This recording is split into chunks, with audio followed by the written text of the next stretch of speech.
আল্লাহ রাব্বুল আলামিন বলেন, ওয়াইলুল লিল মুতাফফিফিন, ওই সমস্ত লোকের জন্য দুর্ভোগ, ওই সমস্ত লোকের জন্য আফসোস, আল্লাযীনা ইযা কানু আলান নাসি ইস্তাওফুন, যে সমস্ত লোকেরা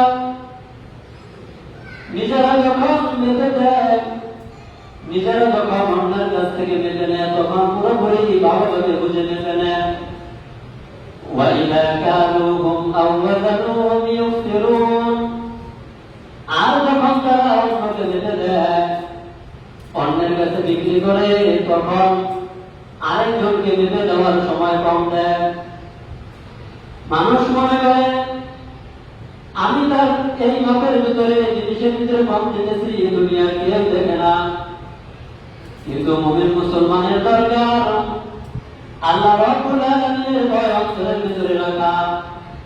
আল্লাহ রাব্বুল আলামিন অন্য আয়াতের ভিতরে বলেন, ইয়া আইয়ুহাল্লাযীনা আমানু তাকুল্লাহ, হে ঈমানদারেরা, তোমরা আমি আল্লাহকে ভয় করো, হাক্কা তুকাতিহি, যেরকম ভাবে ভয় করা দরকার।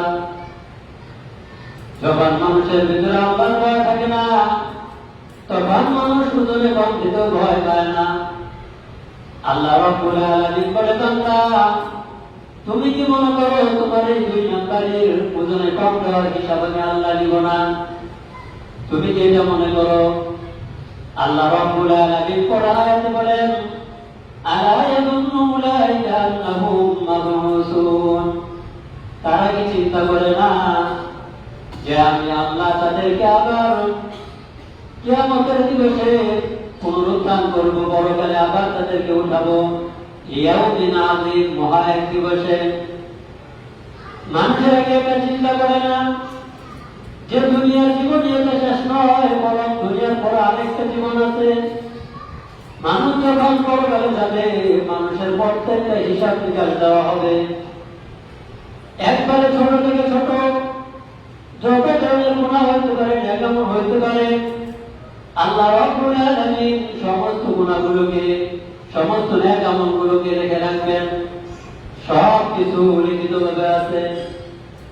মানুষ যখন বলবে আল্লাহ আমি এগুলো করি নাই, আল্লাহ বলবে, বান্দা তুমি তোমার আমল নামাগুলো দেখো, তুমি কি নেকামল করেছো, কি খারাপ কাজ করেছো, সমস্ত খারাপ কাজগুলো এই জায়গায় লেখা আছে, সমস্ত নেকামলগুলো তোমার এই জায়গায় লেখা আছে।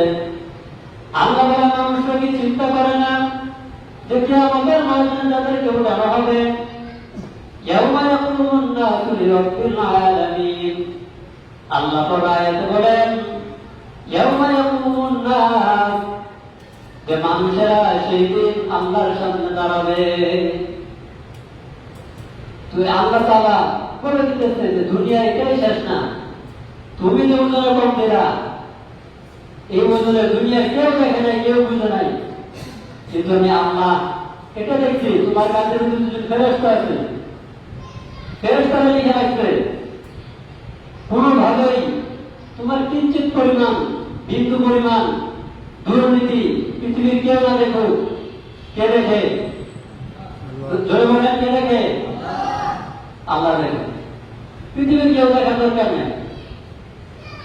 অনেক ধনী মানুষ আছে যে সমস্ত দোকান থেকে সবসময় মাল নেয়, ফোন করে বলে যে তারা মাল পাঠায় না। তো এই ক্ষেত্রে অনেক সময় দেখা যায় মাল কম বেশ থাকে বা ভালো খারাপ মিশ্রণ থাকে। দেখা গেছে এরকম ভাবে যদি মাসে কয়েকবার কয়েকটা কাস্টমার থেকে এরকম দুর্নীতি করতে পারে, তাহলে তার একটা মোটা অঙ্কের টাকা চলে আসবে।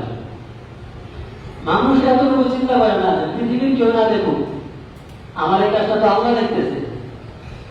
মানুষের ভিতরে যদি আল্লাহর ভয় থাকতো, মানুষ এই সমস্ত দুর্নীতি কখনোই করতো না। আল্লাহ বলে, আল্লাহ এখন উলাইকা আন্নাহুম মাবউসুন, যে তারা কি চিন্তা করে না যে আমি তাদেরকে আবার পুনরুত্থান করবো? দুনিয়া কি শেষ? দুনিয়া শেষ না।